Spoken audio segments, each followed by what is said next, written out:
Hi everyone, and welcome to the session called Mapping the Next Phase, Updating the Cloud Native Maturity Model for 2025, the AI era and beyond.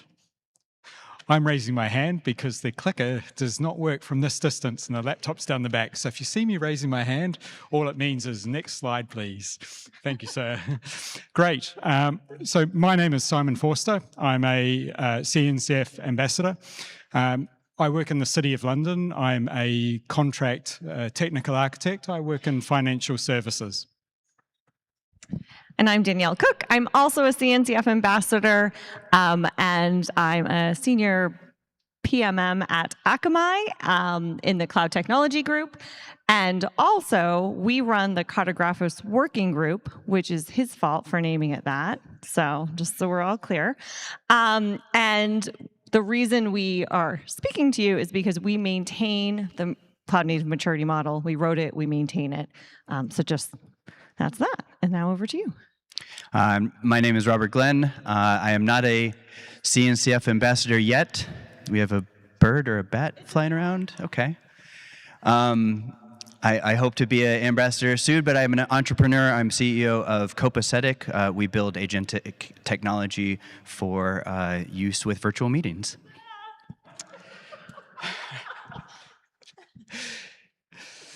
Great. Oh. Okay. I don't like that. Okay, so I knew this was, going to be tired, like at the end of the day, but I really don't like that. This recording is going to be really great, everyone. It just keeps coming at me. Okay, so why does the Cloud Native Maturity Model exist? So it's not just about technology. When we got together and back in 2021, and we were working through, there's this whole ecosystem, there's this whole landscape, but what does it really mean? Here's a bunch of technology, but actually there's people involved, there's processes, there's policies, all of that. We need to kind of pull it together and communicate what this is and why it's more than just technology and how it can impact your entire organization and how you can communicate it to your executive leadership. So that's kind of like where we started from. So we're going to give a quick model overview. Okay. Great. So when we laid out the Cloud Native Maturity Model, we settled on 5 levels for the model. So there's build, operate, scale, improve, and optimize. And I'll just give you a brief description of what each of those 5 levels is. So level 1 is build. Now, this is a little bit of a misnomer. If we read through this, we can see that we're actually reaching pre-production here. So if we think about an institution that's implementing Cloud Native, in order to get through to pre-production, we need to implement infrastructure. We may build up components and platforms on-premise. Alternatively, we also need to get access to cloud service providers. We need to arrange for IAM. We need to be able to deploy get Kubernetes running, obviously, for us. And we also need to have a CI and CD pipeline in place. Effectively, we need to be able to have something to build. So level 1 is a very comprehensive level for us and does entail quite a bit of work. At level 2, we've called this operate, and this is where you are in production. And again, if we think about all of those barriers to production, we've got to have security in place, policy. We've got to have, for example, archiving, backups, and we need to be able to comply with the regulations of our business in order to operate within production. For example, in financial services, there's a lot of audit requirements that we need to get through. So again, just like level 1, level 2 is very comprehensive. Level 3 is really we think about this as being the messy middle of cloud native adoption, particularly within larger institutions that have been running for a long time. You're building up cloud native platforms and you're operating applications at scale and might tend to be migrating workload at this point. And this is one of the real challenges that we observe with level 3 is around both there's a lot of legacy, or let's say traditional infrastructure and application platforms we might be supporting. Correspondingly, we are also implementing cloud native platforms at the same time. It can be a really stressful time for an institution as it's supporting potentially two different technology stacks both at the same time. With level 4, we then move on to really improving the environment and nailing down policy and governance. And this is where we hope to see technical debt coming down. This is where some of those investments tend to pay off as well. So with level 4, again, a further comprehensive level with a lot of activity taking place. And with level 5, optimize, we see this as being efficiency. And this is where we're really looking towards the future and where the innovation is taking place. The optimize level has been the toughest one for us to define. We are all incredibly aware at the moment of just the changes that have taken place over the last number of years, particularly with the rise of Gen AI and the institutional uptake of that. So we've found that very difficult. But that's just to give you a little bit of a flavor of what we're talking about. The final thing to point out is that we do cover multiple aspects within each level. And I'm going to hand over to Robbie here. Next slide, please. So a lot of times when we're at conferences like this, we're talking purely about technology, but the type of technologies we're talking about really have a way of affecting the entire organization. So it really goes beyond just the pure technology, and we wanted to reflect that in the model. And so you see these other aspects: people, process, policy, along with technology. And of course, one of the additions that we've added recently is the business value. And so going into each level, optimize down to build, we wanted to break it out into what that looks like in terms of change management, culture changes, how you need to upskill your users. Of course, the processes involved, we talk a lot about different types of processes: DevOps, CI/CD, DevSecOps, GitOps. Policy is something that has gone from being kind of an organization, maybe it's operational overhead, to something that gets embedded almost at the application teams today. And so being able to really speak to all of those different aspects was very important to us for really constructing this journey from level 1 to level 5.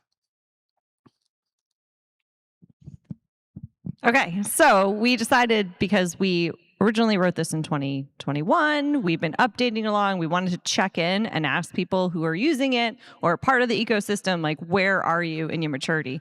And the interesting thing is that, a little over half are like, we need some help. Like, we're still not where we need to be. And, it's a much lower percentage of people who actually consider themselves mature in this community. I think a lot of that does have to do with the fact that there's so many projects that keep coming into this, and it is rapidly changing. But I think the need support is key here. And then slide. But then we asked, what are the business drivers for doing this? And it comes, I was surprised that agility came first in this, but then scale, cost saving. These are the things that we are all familiar with and we talk about, but being able to kind of show, this is the reason why I did this, helps support us and helps direct us with the maturity model and how we communicate it as well, and how we get people, or we make sure it's the right tone for executives when we're trying to sell this vision and what the model is. Next slide, please. And so, again, a little over half need support. And only 15% of people said there's alignment here. So we have this challenge with this community, and something that we all need to work on to be able to kind of align what we're trying to do with it to the business goals and how we can communicate it. Next slide, please. Okay. And then now we're going to go through what is new in the latest up version. So next slide. Okay. So the things that when we talk about business outcomes, the things that, we know companies care about are things around cost saving, efficiency, the customer satisfaction. And so with the latest update has new comments around what these companies care about and really aligns to here's a bunch of KPIs that you can consider when you're adopting cloud native to demonstrate its value beyond, hey, here's some cool tech. Because it is cool, but there's other reasons for it. Next slide, please. So as we've already discussed, we came out with this new version 4.0, and it has a lot of changes, and that's indicative of the nature of how the cloud native ecosystem has evolved. If this isn't your first KubeCon and you've gone to the exhibit hall, you'll see a lot of new logos, and that's every year. And that just shows how quickly new projects are coming up, becoming operationalized, and growing within the ecosystem.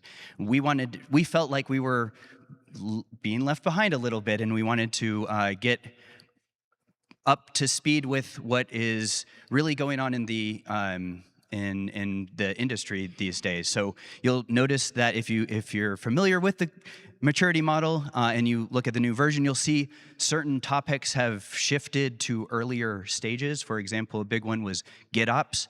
When we first wrote the maturity model back in 2021, I think, GitOps was kind of the new thing, and so we were suggesting that maybe it was more of something that would come in later stages. But now, of course, we know that that's one of the major tools that you start with a lot of times when you start with Kubernetes and other cloud native technologies, is you bring in some GitOps solution to simplify your deployments. Next slide, please. We've also shifted things to earlier levels. Another one is a lot of the security practices have just evolved over the last several years, and so those get shifted around, and a lot of them have been moved, again, earlier stages, thinking about security as, the first thought rather than an afterthought. We've also expanded domains. When we first wrote the maturity model, we didn't really include topics like AI. FinOps was more of a burgeoning topic, and we didn't really speak to them. So in this version, we've made sure to correct that and introduce quite a bit of consideration around especially AI, FinOps, where we want to start thinking about measuring those efficiencies, and where we expect companies to begin using them. Great. So one of a new area that we wanted to introduce into the model as well was really around architecture and effective solution design. So one of the challenges is that as we scale with cloud native, it's really important that we put in the right solutions to go and support the non-functional requirements that our businesses require. I simply cannot deploy a critical application with a very simple, deployment of a single pod in a single cluster in a single zone. That's simply not going to work. So what we wanted to do was actually get active consideration for readers of the maturity model around what is the architecture that I want? How do I consider service placement in zones, for example, or regions if I'm working with a public cloud service provider? Also, what about multi-cluster, for example? These are all technologies that we've thought about. We've provided a set of initial considerations. We really feel that this is an area where we would really value further input as well from the community. So that's really part of our request to the wider community to start contributing and building up this knowledge. Because what we want is we want people to have trust with cloud native. They do today. We want to make it even better. Over the past 18 months or so, the CNCF has also put together a set of reference architectures. This has been a tremendous initiative that's come out of the End User Technical Advisory Board. We see this as being an incredibly important resource, and we've also wanted to make sure that that is highlighted as well. Next slide, please. So there's also a question as well around the platform maturity model. So the platform maturity model, if you're not familiar with it, is another model that is all that has 4 levels and 4 aspects to it, and deals specifically with platform engineering. We've worked very closely with the platforms working group, as it was within Tag App Delivery, and I'm certainly an active member within the platform engineering community. We really see this as being very complementary to the work we're doing, and we really want to further highlight that as well. One of the questions might be, well, are you in competition with each other? We don't really see that as being the situation. We are higher in some respects, operating at perhaps a higher level, if we think about it, focused more around the business outcomes, policy and process. They are all incredibly relevant considerations for platform engineering. We try to step out, perhaps be broader within our scope. So we wanted to make sure, we wanted to just bring that in and start aligning some of the content there as well. Yep, so next slide, please. Furthermore, just with the formatting of the model itself, if you're not familiar with it, it's been published, of course, on cncf.io, and initially it had just the 5 levels outlined, level 1, 2, 3, 4, and 5. Some of the feedback that we got was that it would be really helpful for readers as well to be able to say, look at business outcomes together, or, for example, people or policy, and see all of those 5 levels together. And this helps in some ways as well with sort of cross-referencing and thinking about, okay, in this area, where do I fit? So we've also gone and published that. And of course, because nobody likes really long documents, there's a TLDR. So knock yourself out on that one. Give it to your manager. Next slide, please. So this is where we sort of get into the call to action about joining us. Next slide, please. So a few things and where we see further action. So this is now where we're moving into how we would like to continue evolving and developing this. The CNCF has had a great reorganisation of the tags recently, and it's really fascinating, that structure that is there: developer experience, infrastructure, workloads foundation, and we see that the model itself perhaps can be further aligned to that structure as well, so that there is a consistent flow and structure throughout the artifacts and the structure of the CNCF as well. So this is an area that we really want to further explore. And then I think, Robbie, was this you? So again, call to action. We are looking for help to continue this effort, to further this, and to frankly validate our work. We want to hear from you, from the practitioners. We're not an expert in every field, and although we wish that we were, we can certainly benefit from other voices joining us. I think that one thing to point out is we talked about the platform maturity model. There are other maturity models. We want to understand what would be valuable to incorporate into our model from other community resources.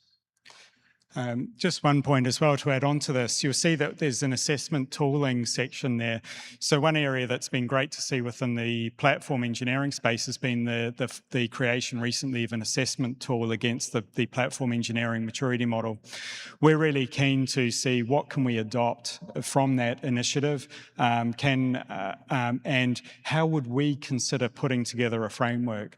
Some of the challenges is that anybody that reads this, my background is large institutions. How is this relevant as well to service providers or to startups, to smaller institutions as well? So what we're after when we think about the topic of assessment, what does that look like for different types of organizations? This is absolutely crucial. And also we are really interested in cloud native experience and culture as well. This is a really difficult thing, as we adopt cloud native, how do those silos, if they are there, we really hope they're not, within your organization change.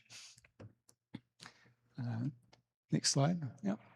Yep. Please join us. We meet every other Tuesday, and the sign-up sheet is on our community website page at Cartografos Working Group. We also have the actual project itself is hosted on GitHub. Feel free to check it out there. We have an issue space where we can raise issues and get updates into the model that way. And feel free to join us on Slack. We're in the CNCF Slack at Cartografos Working Group. And we're really looking for new ideas as well. So like you can join our group. It's a non-code contribution way to get involved with the CNCF. And you could end up being here on stage getting chased by a bat too at the next KubeCon. So like it's a win-win. I think that's it. Thank you.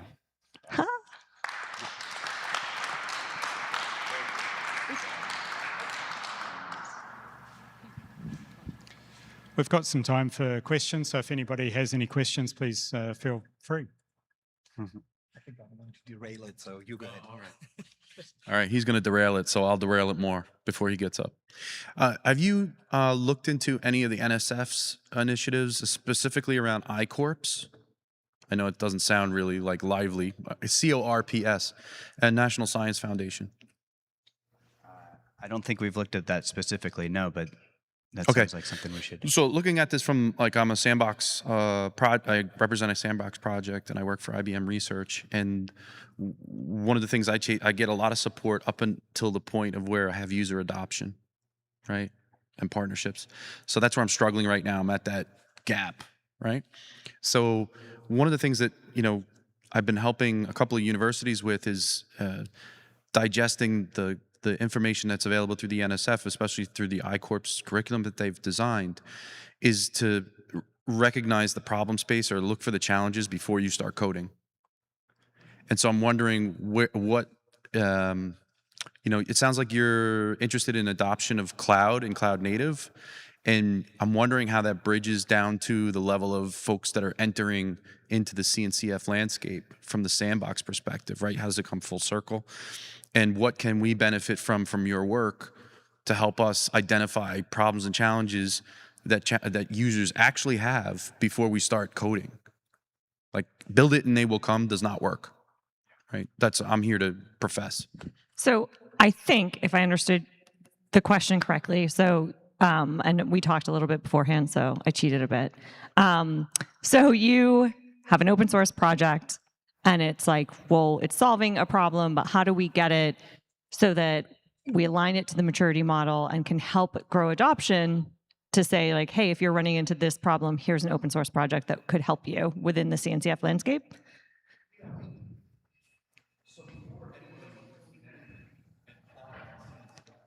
What are the problems they're trying to solve? And I think that's a great question. Obviously, we popped up the survey to be like, hey, here's what people are trying to solve. Our model doesn't necessarily translate to a technical problem that people are trying to solve. It's more so, again, the business problem, or you've reached this point and now you're seeing that you have drift. And how are you going to solve that? Okay, here's some ways that you're going to do that in the next phase. Or the people example of, like, you've implemented this, nobody's adopting it.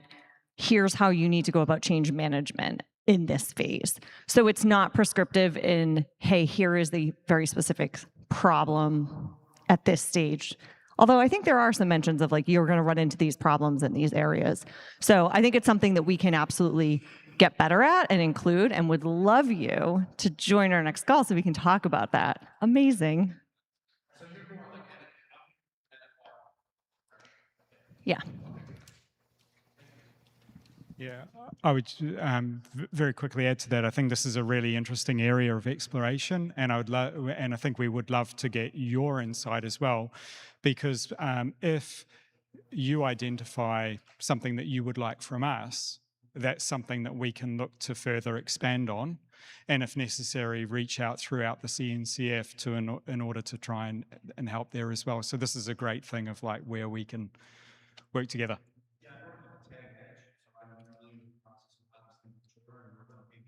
Yep. Brilliant. Thank you. All right. All right. To take it in a slightly different direction, I represent a larger independent software vendor with about 250 products that are, for the most part, not containerized yet.